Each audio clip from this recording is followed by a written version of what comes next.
My name is Mpho and Tim, and I've got Tim Del Lace with me in a studio, one studio on the other side. Um, and and we are doing a preview of the World Cup tournament, the Women's World Cup tournament, which starts today. Not today. It already started the time we're airing this show. Tim, who do we have today to discuss the preview of the Women's World Cup from a South African? Also, Mpho, this should be a good chat. We have a current player rather from Zimbabwe who's going to join us and discuss about the Proteas side and also the opponents that they'll be facing in their first game.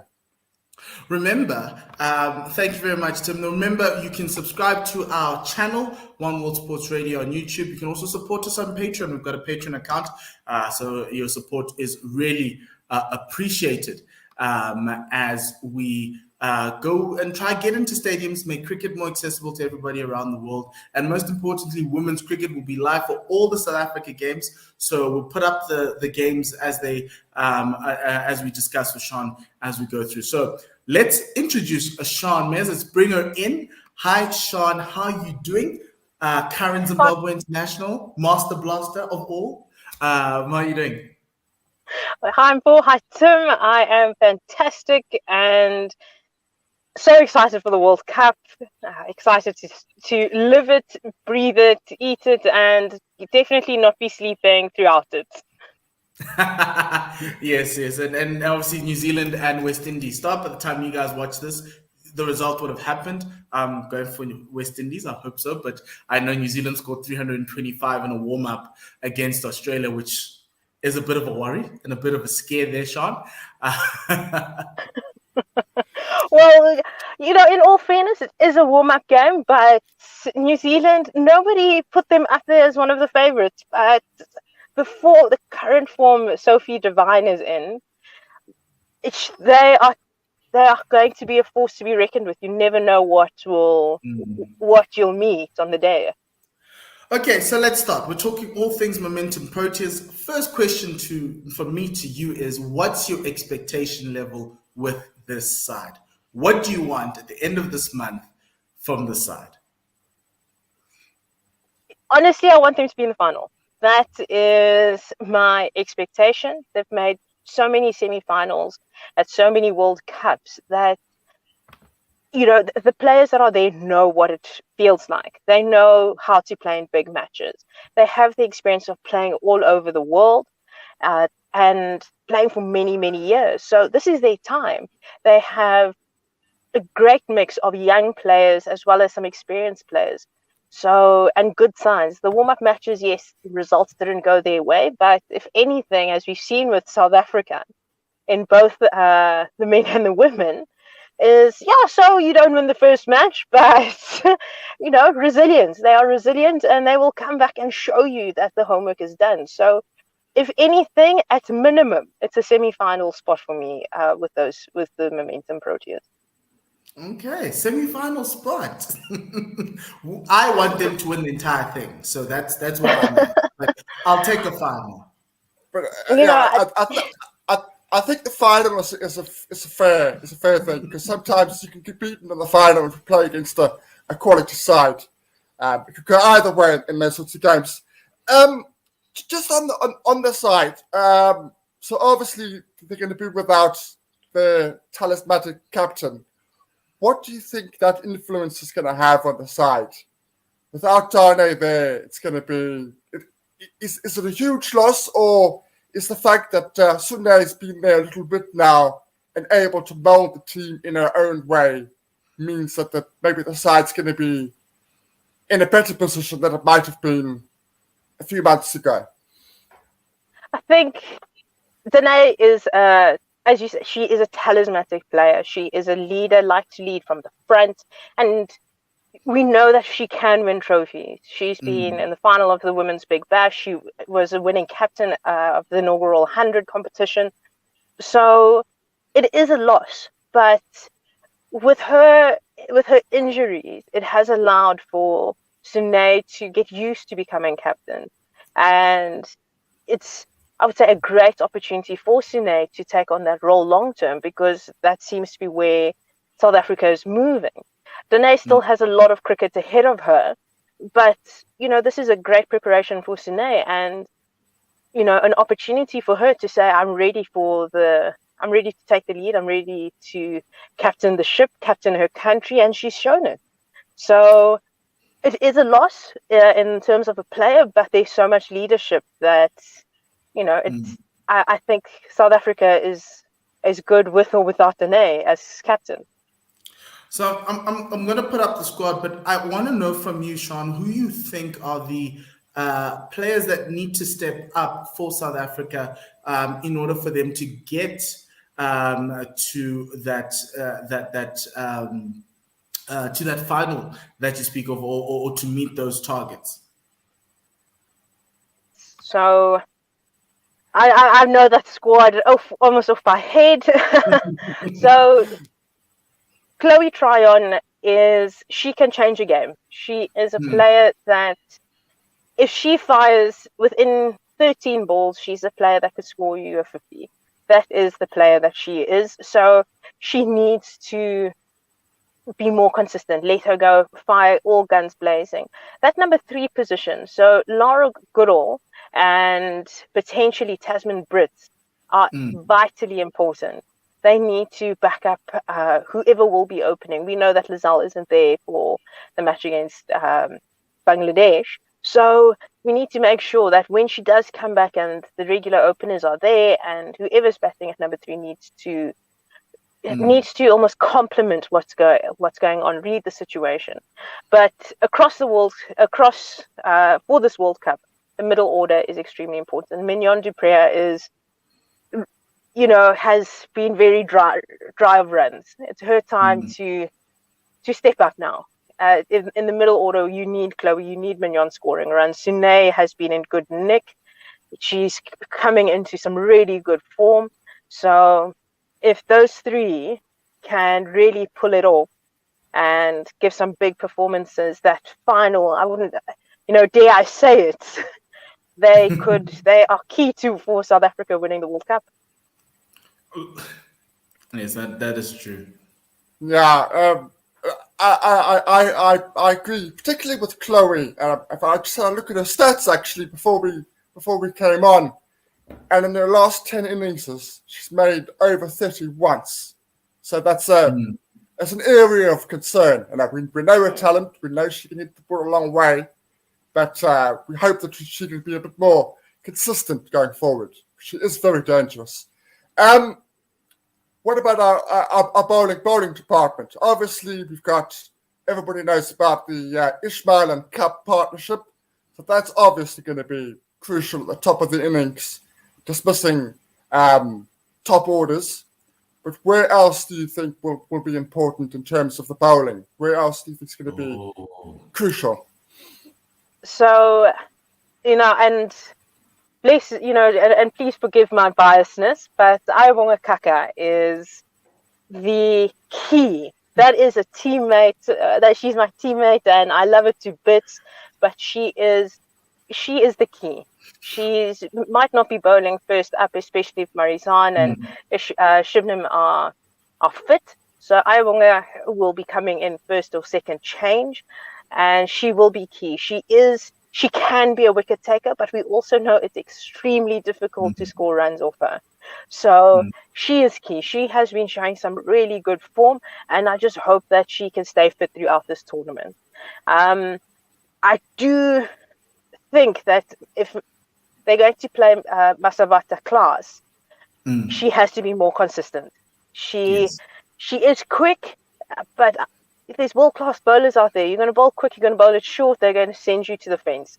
So make sure that, if you're going to hit a hard line and a hard length, be consistent in that area and ensure that your plans are, you're bowling to the plan.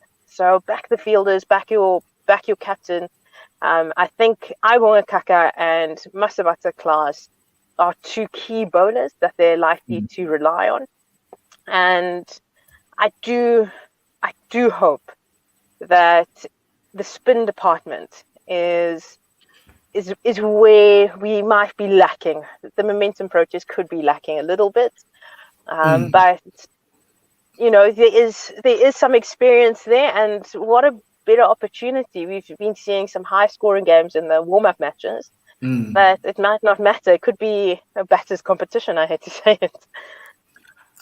Speaking about that, fan of Aya, love Aya. I think she's crucial to getting the momentum approaches into those semi-finals. But if I look at the balance of the side, obviously we didn't have Marizanne Cup in the West Indies series. We also didn't have Lizelle Lee. And we know Lizelle's not going to be available in the first game. So effectively that top six kind of writes itself with Tasman and Lara Goodall probably at 2 and 3. But the thing for me is where the balance from a bowling perspective. You mentioned 4 quicks. We spoke about 4 quicks right now. But is there a space for Nonkululeko Mlaba as the frontline spinner, or are we going to go with Sune and Chloe to balance out and give you some of those 10 overs in that? I personally don't think Chloe's bold enough. Okay. She hasn't bowled enough to warrant being a frontline spinner. Part-time spinner, I agree. A finisher as a batter, I agree, but not. I wouldn't say she's ready to come in as the frontline spinner.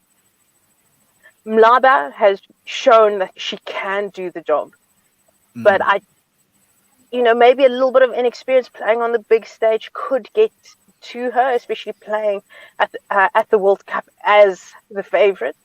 I do hope that I've seen her play. I've played against her on many occasions. I know firsthand that she has the skill. She can do it. So I do hope, and I do know that she will back it up. There will be something there, and will be complemented by Sune. Sune, from what we can see, isn't going to bowl herself as the frontline spinner. And especially as captain, you want to make sure that her workload isn't too high. So, let Sune back, let her captain, let her bowl 2 or 3 overs where she needs to. But, let everybody play their role. Everybody has a role. Let's not shy away from the job. So lefty starts for you? For me, lefty starts. Especially against Bangladesh, she will start. Okay. If we go back just slightly, just to the last series we played against the West Indies, were there any areas of concern from you from that series that you thought we need to sharpen up on that if we want to make it to the final, for example? So I would say Deandra Dotton did her homework on Shubnam Ismail. You could almost say that matchup was planned.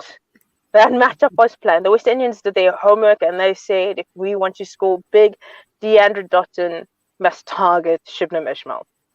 And that's what happened. In the first ODI, it was unfortunately, ended as no result due to the weather. But Shubnam Ismail was torn to pieces by Deandra Dotton. And we also saw it in the Super Over, where, they should have bowled higher. Yeah. It's fine. We're okay with that. Yeah. So, in my opinion, it would be, I do understand Shubnam is coming back from injury, but, let's do our homework. Let's adjust accordingly. And there's enough experience and some level heads to have these honest, frank conversations. Let's get our matchups right. So that's what I would say. Get the matchups right. Know who you're bowling to. There's enough game footage around now with all the players that this World Cup, there's almost no excuse now. Look, and I agree with you. It is no excuse, and I do feel there were moments where, like Shubnam did in that first game, she looked all at sea, but she improved as she went along in that series. from a fixture perspective, right? And then let's go down that route. Looking at the route that the momentum purchase is going to be going down, and I'm putting up the fixtures out there. Start with Bangladesh, they go to Pakistan, they play England, New Zealand, Australia, and a clump, which is going to be pretty tough. Then they close out with West Indies and India. What are the winnable games here for you, Sharne?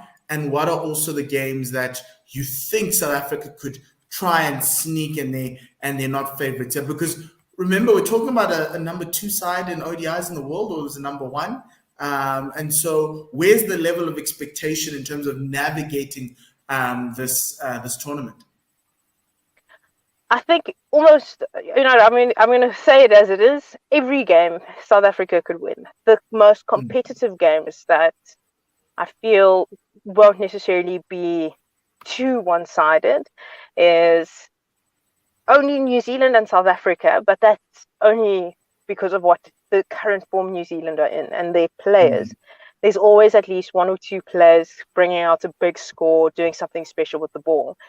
Australia, they are the world number 1s for a reason. They have the biggest player base. They've got the most depth. So for me, those are could be 2 very competitive games. Another competitive game will be the South Africa versus England game. We saw in this last warm-up that England, it was, yeah. They said about that, the better. Yeah. So for me, those would be the 3 most competitive games. I hate to say it, I'm not the most convinced about India right now, but they seem to be finding some form. So, for me, those are the only, I would say, the closest games that you will get. I just do hope that if they're going to be close, they're going to be very close. I don't think it's going to, or the South Africans will let it slide. I don't think either team will let it slide. They will want to finish in the top 4 and get to those semi-finals. And I'd say those are the 4 favorites. Okay. Just to talk about the first opponent, and I think we want to move there, Bangladesh. I don't know if you've seen them. I know Zim did play them. You didn't play that series in Bulawayo. But from what I saw from the Bangladesh side in Zim, what I saw was a team that is going to effectively test you on spin. So we trial by spin. We've only got one pacer who is their leader. That's Jahanara Alam, who's really good. But then it's Rumana Ahmed, it's Salmina Akhtar, who are just spin bowlers, and they will just give you spinners out of everywhere. Do you think South Africa's ready for that trial? Do you think, because remember there was one India series, I think before COVID, where they looked all at sea in terms of playing spin. Have they improved? Is this a possible banana skin for this team? So I played the last 2 ODIs against Bangladesh, and I hit 45 overs of spin essentially that were provided to us. So even if you are there as a batter, you know they can spin the ball. You know that their arm will turn over and they will bowl spin. Well, most of them. Janara Alam is an experienced campaigner. She, in my opinion, will probably open the bowling with. I doubt maybe given the New Zealand conditions, they might select an all-rounder, a medium pace all-rounder, but then the rest of the bowling attack will be spinners. And I think the top order, I think Laura Fulfart, Sunaylis, and Mignon, they play spin very well. So they would be key wickets for the Bangladesh bowlers. If you can get them out, I think that the rest of the batting lineup will struggle a little bit against spinners. But I've seen Chloe, her recent form, she's looking fitter, she's looking strong, she's throwing herself around.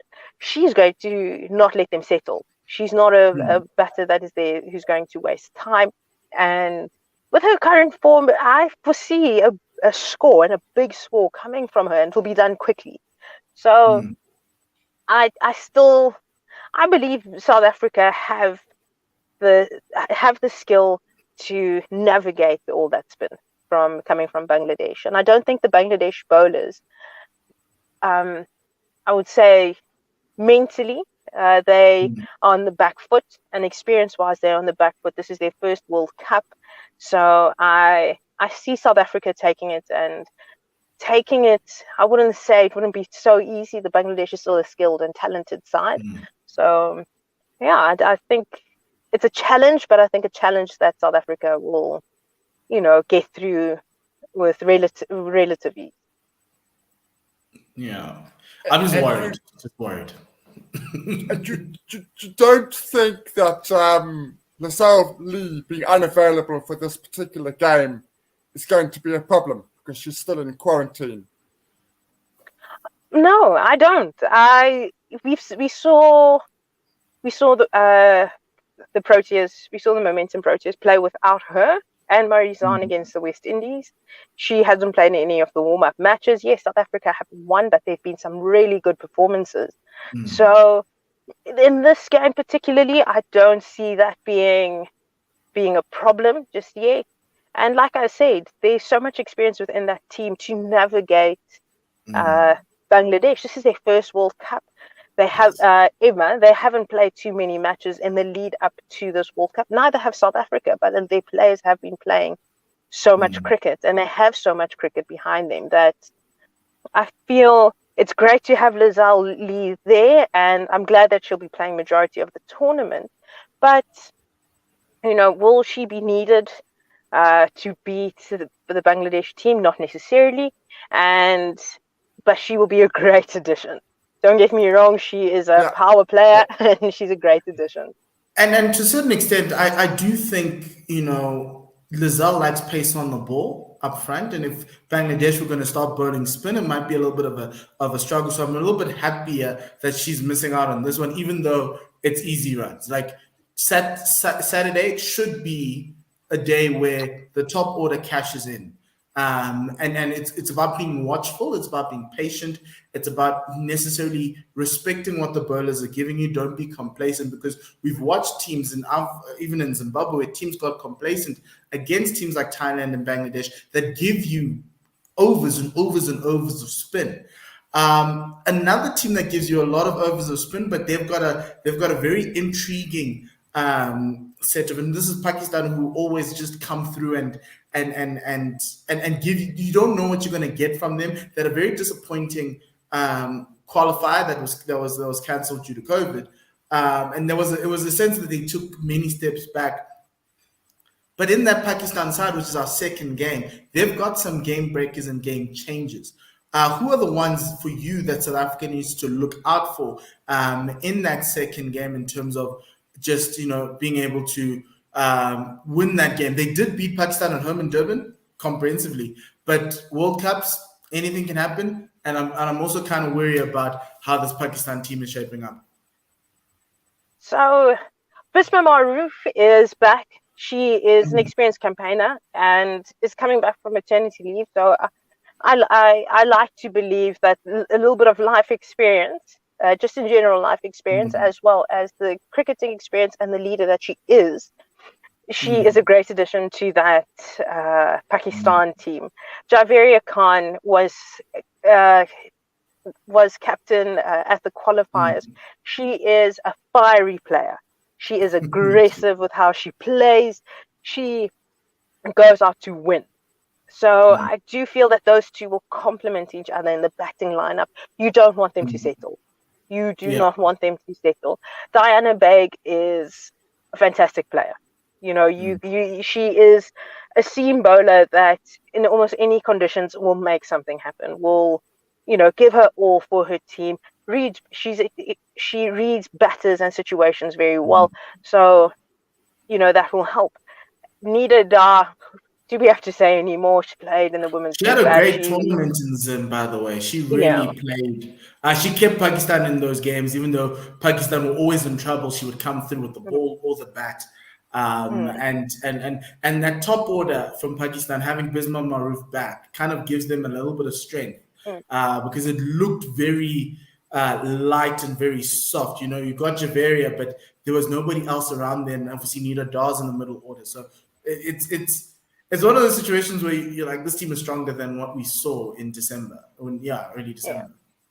Yeah, their batting lineup is definitely longer with Bisma Maroof there, but it is still a short batting lineup. And so if you, as the bowling attack, the South African bowling attack, they will want to get 4 quick wickets as quickly as possible. And then after that, all they'll need to do is dry up runs, and you'll see the inexperience of the last 6 batters show. So that's what I foresee happening. But Nida Dar, she's a quality player. She's my only ODI wicket, so I can say that.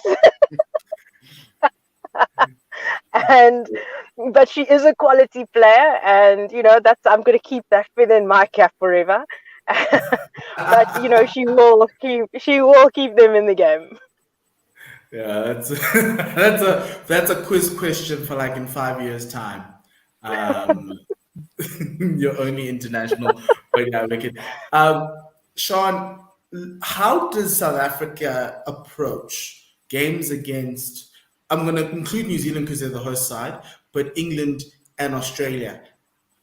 I've understood, like looking at women's cricket, it's very hard to chase down scores in and around 200, 220. It feels as though it's always been a bit of a struggle for teams chasing. And I don't want this World Cup to be about win the toss and bat first and try score 200, but it effectively feels like that formula. But if South Africa find their way when they're chasing, how do they build that inning to get there? Because they did struggle against the West Indies as well in terms of chasing games. So how do they consistently just approach these 3 games in that middle of the tournament? So in all fairness, conditions were a little bit different, but New Zealand, their tracks are fantastic, and they'll have something for both the bat and the ball. And we're seeing from the warm-up games, what we're seeing is batters are going out there and attacking. They are looking to score runs. So it will be key. Don't let any bowler settle. And if South Africa in their opening pair, their top 3, if they can go at 4 to 5 runs and over, especially in that first power play, and if they come out 50 in their first 10 overs, they are setting themselves up for the win. So, and if they are going to get less than 50, they don't want to go below 40. And if that does happen, you need to have wickets in hand. So for South Africa, it would be keep wickets in hand for as long as possible, but ensure that the run rate ensure that the scoreboard is ticking, that the run rate stays, you want to be between 4 and 5. So that would be key, especially playing the likes of England, New Zealand, India, Australia. I mean, we saw New Zealand chasing 321. They got 325 in less than 50 overs. So it is possible, but they have to go there needing to score runs.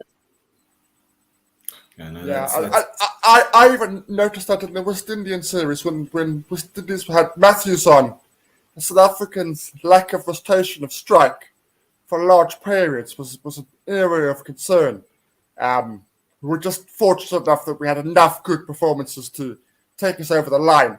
But that's certainly an area that, as you say, we need to have better positive play and rotation of strike to get a good total.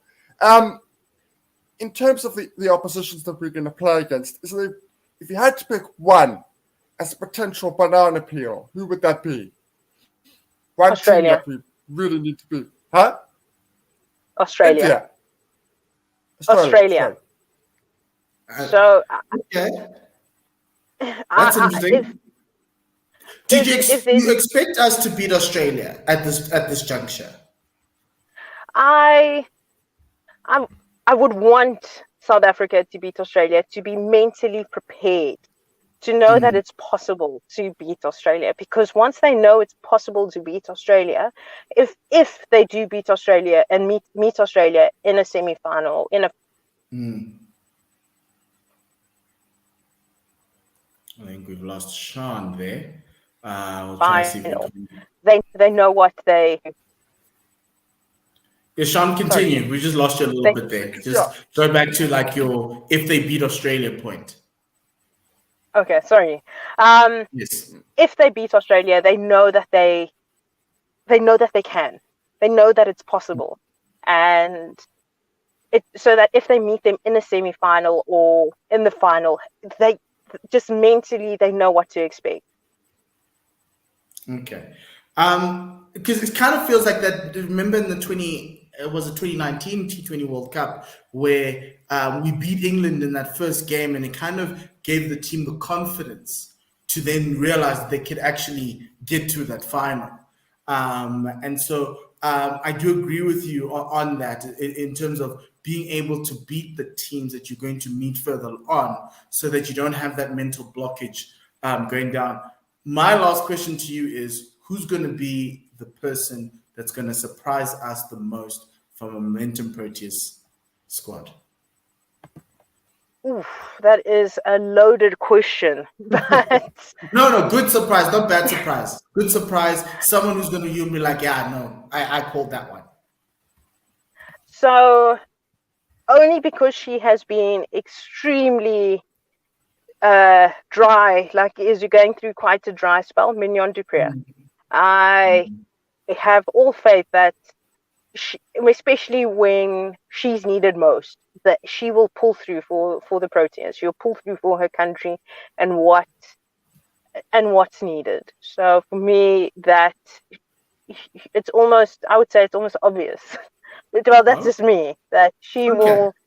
She'll come through. She'll come through for the And team. she's good in tournaments. In that last tournament in Australia, she dragged us over the line in that first game against England. And throughout the tournament, she was really important in those little middle over periods.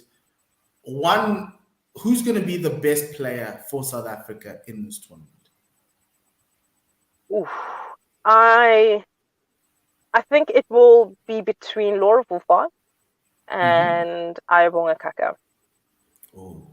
Laura, who scores a 50 every 3 innings, and Ayabonga Kaka, who was the player of the series in that West Indies series. What game are you most looking forward to watch in this tournament? It may be a South African game, maybe someone else's game, but which game are you like, no, that one I want to see? So, geez, it's such a tough one, but South Africa, New Zealand, that is going to be a very interesting game, especially given how the fixtures are. It'll be an interesting one, and then I want to see New Zealand and Australia play again. So those are the two games I would say I'm looking forward to seeing. New Zealand, these are home conditions. They are showing that they're in good form, excited about it. They've been, psyching up for this as a country, for this tournament for an extra year. So let's see what happens. One last question from me. If they make it to the finals and they end up winning, so the way I see this tournament, Sean, is if we can get to the semi-finals, anything goes. Just like that semi-final against Australia, yes, it was a 6-over shootout, but anything goes. Australia could have laid an egg and we would have gone into the final and probably even won it, because I think we could have beaten India that year. And that's for me how I see this, and I believe this team can win the World Cup. How important is it? What would you like South Africans to get out of this World Cup about women's cricket? What's the one thing you're like, okay, if they come out of this World Cup doing well, what do you want from the South African public to know, to react? How do you think how do you want this? What's the one thing the South African public that you'd want to know about this women's cricket and this team? So I would want the South African public to know that not just cricket, but sport for women is a career. It's a career option. If you are good at sport and you have a talent for it and you're willing to work hard for it, don't stop your daughters from doing it. Let them go and pursue their dreams. They can make a career out of it, and they can use cricket to branch out into their other careers. Things that most people don't know is a lot of the women's cricketers, a lot of the Momentum Proteas have degrees. They are professionals in other aspects in life. So for me, it would be, let it become the flagship team for Cricket South Africa. If they win a World Cup, let them be. Yes. And this is the best chance. Yeah. And the one thing I want out of this tournament is actually to get all the women playing domestic cricket. They must be professionals. They must be cricketers. And I believe that, and the sad part about it is that the women have to perform to do it, whereas the men just arrive and it's a given.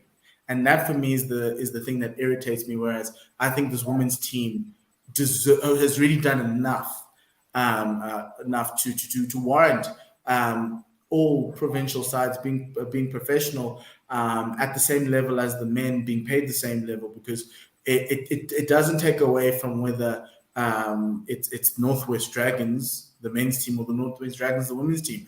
They still are representing their province and they're professionals. And I think for me, that's something I'd like to get out of this World Cup. Outside of that, one thing, which other team outside of South Africa will be the surprise team in this World Cup? New Zealand. But they're hosts. They should do well. But they haven't. So in the lead up to this World Cup, what people forget is that New Zealand have not done well in their last few World Cup appearances. I think right now, if they weren't hosting this World Cup, they would have been in the qualifiers, is what people forget. So, yes. So they would have been, if they weren't hosting the World Cup, they would have been at the qualifiers in Zimbabwe. So that's what. So for me, just given their current form, yes, it is at home, but most teams play well at home, and most teams should play well at home. But they are the surprise team. India are a powerhouse. They have experience. England, let's be honest, with their performances and the quality of players and how their domestic structures are, they are expected to be in the top four. And so is Australia. They have the number one domestic system in the world. So for me, New Zealand, they are the surprise team. Yeah, no. I take them. I was expecting West Indies, by the way, but okay. Unfortunately, I love the West Indians. I love them to bits. They are phenomenal people, as individuals, as a team. But their consistency isn't, for me, just, I can't bank on it. I can't bank on it. That's a problem, and I think that's the one thing we're banking on in this tournament. In South Africa's consistency, they've played a lot of great cricket over the past 2-3 years, and this is the moment for them to shine. They've been together for over 10 years, this majority of the squad, and this is it. This is that golden moment. And I'm wishing them all the best. Sharne, just want to say thank you very much for joining us. We might ask you to hop on here and there should things develop the way they do. The way I see this tournament, first 2 games, winnable, win those, get yourself over the line, and then you get your confidence and then you attack those teams that you are competing with for the semi-finals. It's a long, hard slog. There's no respite. I would love Pakistan in the middle of that England, Australia, and New Zealand axis, but that's not how it is. So I hope that they do well. Do you have any final words about this team that before we let you go?